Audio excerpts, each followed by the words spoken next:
Guys जब से मोदी जी ने इंडिया में G20 का मीटिंग किया है उसके बाद हर एक एप्लीकेशन में आपको G20 का जो है ऑप्शन देखने को मिलेगा। यानी आप G20 जो है आप एक क्यूआर कोड जो है डाउनलोड कर सकते हो। क्यूआर कोड डाउनलोड करने के बाद पेमेंट जो है रिसीव कर सकते हो किसी भी कस्टमर के थ्रू या अपने रिश्तेदार अपने फैमिली मेंबर में किसी के थ्रू आप G20 क्यूआर कोड के तहत जो है पेमेंट रिसीव कर सकते हो। हालांकि ये जो भी हमको बताने वाला हूँ सेंट्रल बैंक का एप्लीकेशन है। सेंट्रल बैंक में इस तरह का अपडेट आया है। हालांकि अभी बहुत सारा बैंक में है G20 क्यूआर कोड अवेलेबल हो जाता है। यानी आपको नीचे में G20 लिखा रहेगा। ठीक है, यहाँ पे भारत 2023 और इंडिया आगे लिखा गया है। हालांकि आपको पता होगा कि इंडिया भारत में बहुत सारा विवाद भी हुआ था, जो कि नेता लोग ने बहुत बड़ा विवाद कर लिया था। लेकिन अभी यहाँ पे इंडिया भारत यानी दोनों नाम आपको यहाँ पे दिखाई देगा, क्योंकि यहाँ पे बताया गया था कुछ विपक्ष के द्वारा कि इंडिया नाम को हटा के सिर्फ भारत रखा जाएगा। लेकिन यहाँ पर देखेंगे तो इंडिया और भारत दोनों नाम आपको आगे में देखने को मिलेगा। खैर चलो, नेताजी की बात तो अलग होता है, लेकिन हम लोग टेक्निकल वाले हैं तो टेक्निकल तरीके से बात करेंगे। तो यहाँ पर सबसे पहले बता दूं, अगर आप सेंट्रल बैंक का ये एप्लीकेशन अगर इंस्टॉल करते हो तो इससे आपको बहुत सारा बेनिफिट मिलेगा। सबसे पहले अगर आपके पास सेंट्रल बैंक का अकाउंट हो चाहे अकाउंट ना हो, इसमें किस तरह का दिक्कत नहीं होता है। आप बिना अकाउंट का भी आप इस एप्लीकेशन को यूज कर सकते हो। पहले आपको फैसिलिटी बताता हूँ, बाद में अगर आपको इच्छा होगा तो आपसे गूगल प्ले स्टोर जाके ये कौन सा एप्लीकेशन है आप वहां पे इंस्टॉल कर सकते हो। वीडियो के लास्ट में एप्लीकेशन का मैं नाम जरूर बता दूंगा। तो सबसे पहले एप्लीकेशन इंस्टॉल करने के बाद आपका सामने कुछ इस प्रकार का इंटरफेस शो होता है, जिसमें आपको सबसे पहले आपको दिखा देता है G20। सबसे पहले आप लैंग्वेज यहाँ पर सिलेक्ट कर सकते हो, किस लैंग्वेज में आपको ये चाहिए, जैसे कि हिंदी, इंग्लिश, मराठी, जो भी आपको इंग्लिश जो भी भाषा आपको समझ में आता है वो लैंग्वेज आप सिलेक्ट करके आप एप्लीकेशन को चालू कर सकते। जैसे कि हमको इंग्लिश में समझ में आता है तो हम इंग्लिश सिलेक्ट करते हैं। उसके बाद सबसे पहले जैसे एप्लीकेशन चालू करते हो तो उसके बाद सबसे ऊपर में आपको एक शेयर क्यूआर कोड का ऑप्शन मिलता है। यानी इस क्यूआर कोड किसी और दोस्त के साथ या आपने मान लीजिए आपके पास कोई बिजनेस है तो बिजनेस अगर कस्टमर को शेयर करते हो तो इस क्यूआर कोड की मदद से वो आपको पेमेंट कर सकते हैं। ठीक है, उसके बाद लॉग इन करने के लिए लॉग इन का ऑप्शन दिया गया है। अगर आप एम पिन डाले हो तो अपना नीचे में एम पिन आप डाल सकते हो एप्लीकेशन चालू करने के लिए। अगर आप जैसे कि फिंगरप्रिंट अगर आपके मोबाइल में है तो फिंगरप्रिंट जैसे आप क्विक पे क्लिक करोगे ना तो इंस्टेंटली जैसे आप अंगूठा लगाओगे फिंगरप्रिंट पे आपका एप्लीकेशन यहाँ पे ओपन होके आ जाएगा। इसके बाद अगर आप चाहते हो कि मैं किसी और एप्लीकेशन को स्कैन करके मैं खुद से भी पेमेंट करूँ तो आपसे यहाँ पे स्कैन पे का ऑप्शन दिया गया, इस पे क्लिक करके आप स्कैन करोगे तो आपको यहाँ से इजीली पेमेंट हो जाएगा। उसके बाद क्या आता है, जो एप्लीकेशन में आप जैसे इन हो जाते हो यानी जैसे फिंगरप्रिंट हो या एम पिन से जब इसमें आप लॉगिन कर लोगे तो यहाँ पर कुछ इस तरह का इंटरफेस देखने को मिलता है। सबसे पहले ऊपर में आपको दिखाता है भीम यूपीआई, जो कि हालांकि बताइए गवर्नमेंट का एक भीम यूपीआई एप्लीकेशन है, उस एप्लीकेशन को भी यूज कर सकते हो। लेकिन ये भीम यूपीआई एप्लीकेशन के तहत अभी हर एक एप्लीकेशन से, जैसे कि आपको पता होगा पेटीएम एप्लीकेशन, गूगल पे एप्लीकेशन, फोन पे application, MobiKwik application, free recharge application, सब कुछ भीम एप्लीकेशन के तहत ही चलता है।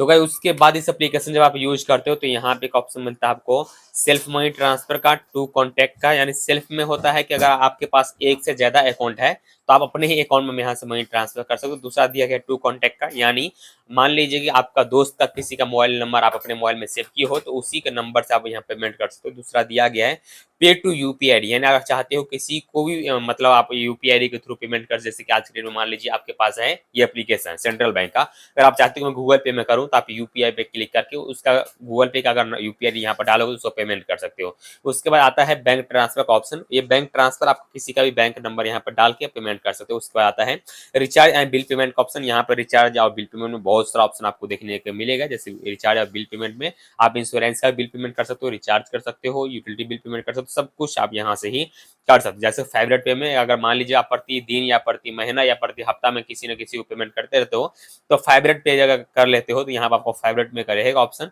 उस पर क्लिक करके आप किसी को पेमेंट कर सकते हो। मैनेज यूपीआई का ऑप्शन आ गया है। मैनेज में यानी आप अपने मन से एक यूपीआई क्रिएट कर सकते हो या तो आप मोबाइल नंबर को भी आप अपना यूपीआई बना सकते हो। इसके बाद आता है यूपीआई ऑटो पे। अगर आप चाहते हो कि भैया ऑटोमेटिक किसी भी मेंबर को पेमेंट होता रहे कभी भी, यानी मान लीजिए आप 1 महीना पे करते हो या 2 महीना पे करते हो या 1 दिन पे करते हो तो यहाँ पे एक टाइमिंग सेट होता है, उसके तहत आप यहाँ पे कर सकते हो।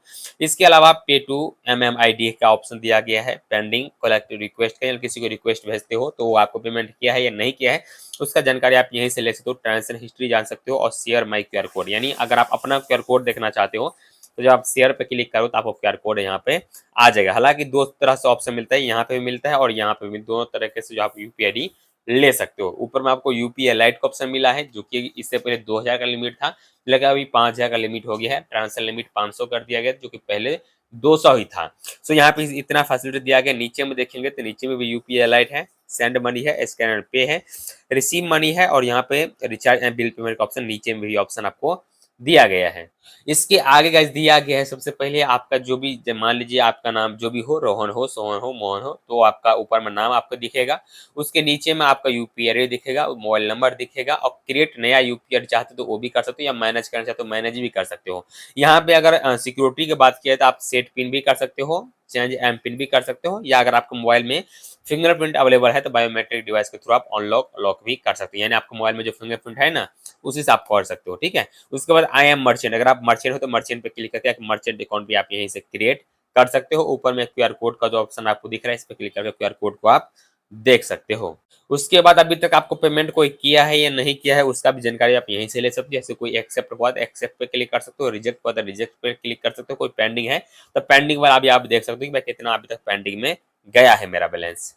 इसके अलावा जब आप यूपीआई ऐड चालू कर रहे हो तो उसको ऐड मनी करने के लिए आप यहीं से ऐड मनी कर सकते हो। ऐड मनी करने के लिए आप किसी भी जो है यूपीआई इसे आप लिंक करके अपने या यूपीआई के थ्रू आप इसमें जो बैंक अकाउंट को लिंक करके और जो भी यूपीआई लाइट में जितना भी ऐड मनी करना चाहते हो 5,000 का अभी लिमिट है तो 5,000 तक इसमें आप ऐड मनी कर सकते हो। पहले 2,000 का लिमिट था लेकिन अभी 5,000 का कर दिया गया, लिमिट थोड़ा इंक्रीज कर दिया गया है तो उसका 5,000 तक इसमें है ऐड मनी भी कर सकते हो। बाद बाकी पेमेंट करने के लिए सेम ऑप्शन है जिस प्रकार आप गूगल पे, फोन पे, पेटीएम में करते हो सेम इसी प्रकार आपको इसमें से पेमेंट कर सकते हो। जैसे आप सेंड मनी पे क्लिक करोगे या स्कैन पे क्लिक करते हो तो स्कैन करने के बाद यूपीआई आईडी आपको यहाँ पे नीचे में हाईलाइट होगा। उसके बाद आपको अमाउंट डालना पड़ता है कि कितना आपको अमाउंट करना है तो अमाउंट यहाँ पे यूपीआई आईडी यहाँ पे और ट्रांसफर में क्लिक करो तो इंस्टेंटली आपको ट्रांसफर हो जाएगा। ट्रांसफर करने टाइम पे आप याद रखिएगा आप यूपीआई लाइट के थ्रू भी कर सकते हो या अपने सीबी अकाउंट के थ्रू भी पेमेंट यहाँ पे कर सकते हो। उसके बाद अगर आप डायरेक्टली अपना क्यूआर कोड लेना चाहते हो तो क्यूआर कोड आपका यहाँ पे हो जाएगा। नीचे में आपको भीम यूपीआई, नीचे में G20 आपको लिखा रहेगा। तो इस तरह से आपका पर्सनल क्यूआर कोड हो जाएगा, उसको आप ले सकते हो। अपना अकाउंट अमाउंट आप फिक्स करना चाहते हो क्यूआर कोड के ऊपर कि एक बार में इतना ही अमाउंट कोई हमको कर सकते हैं, जैसे कि 5 रुपया, 10 रुपया, 50 रुपया, 5,000, 50,000 जितना भी चाहे उतना आप यहाँ पे अमाउंट फिक्स कर सकते हो और जनरेट क्यूआर पे क्लिक करोगे तो आपका हो जाएगा। या आप ऑटोमेटिक अगर मानते हो कि बिना अमाउंट का क्यूआर कोड जनरेट करूँ, सामने वाला जो है मेंबर वो खुद से अमाउंट फिक्स कर सके तो आप जनरेट क्यूआर पे क्लिक करके इस क्यूआर कोड को ले सकते हो। फिर आपको स्कैन करेगा, कोई भी कस्टमर हो चाहे भाई हो या कोई भी हो तो वो आपको अपने मन से अमाउंट आपको सेंड कर सकते हैं। यहाँ पे एक ऑप्शन दिया गया है शेयर का, एक डाउनलोड का। डाउनलोड करोगे तो आपका फोन में जो है एक क्यूआर कोड डाउनलोड हो जाएगा। पेमेंट करने के लिए आपको पास पता होगा कि इससे पहले आप जो भी एप्लीकेशन में आप यूपीआई क्रिएट किए होंगे तो वही यूपीआई आईडी यहाँ पे क्रिएट कर देना रखना है। वो आपको चेंजेस नहीं करना है, चेंजेस करना चेंजेस भी कर सकते हो जो कि फॉरवर्ड करना पड़ेगा। बट अगर आप चाहते हो कि भाई इससे पहले जो मैं गूगल पे, फोन पे एप्लीकेशन में जो यूपीआई आईडी चला रहा था वही यहाँ पे भी चलाऊं तो वो भी आप यहाँ पे चला सकते हो। एमपी डालोगे आपका पेमेंट यहाँ पे इंस्टेंटली हो जाएगा। सो गाइस ये था इस एप्लीकेशन का रिव्यू। अभी यहाँ पे सब जन बोलेंगे एप्लीकेशन का नाम क्या है तो चलो एप्लीकेशन का नाम मैं आपको दिखा देता हूँ। तो ये एप्लीकेशन का नाम है भीम सेंट यूपीआई ऑप्शन दिया गया जो कि सेंट्रल बैंक ऑफ इंडिया की एप्लीकेशन है। रैंकिंग की अगर बात किया जाए तो यहाँ पर रैंक दिया गया 3.8 का और यहाँ पर रिव्यू 18,000 आदमी दिया गया है। अगर डाउनलोड बात करें तो 1 मिलियन से ज्यादा इस एप्लीकेशन को अभी तक तो है डाउनलोड हो चुका है। सो अगर आप ये एप्लीकेशन को यूज करना चाहते हैं फोन पे एप्लीकेशन के तहत, गूगल पे एप्लीकेशन के तहत, पेटीएम एप्लीकेशन के तहत आप इस एप्लीकेशन को भी इंस्टॉल कर सकते हो और G20 का क्यूआर कोड आप सबको यहाँ पे प्राप्त कर सकते हो। सो आशा करते हैं आप सबके वीडियो पसंद आया हो तो वीडियो को लाइक कर दीजिएगा। चैनल पर पहली बार आया है तो जो चैनल को भी सब्सक्राइब कीजिएगा।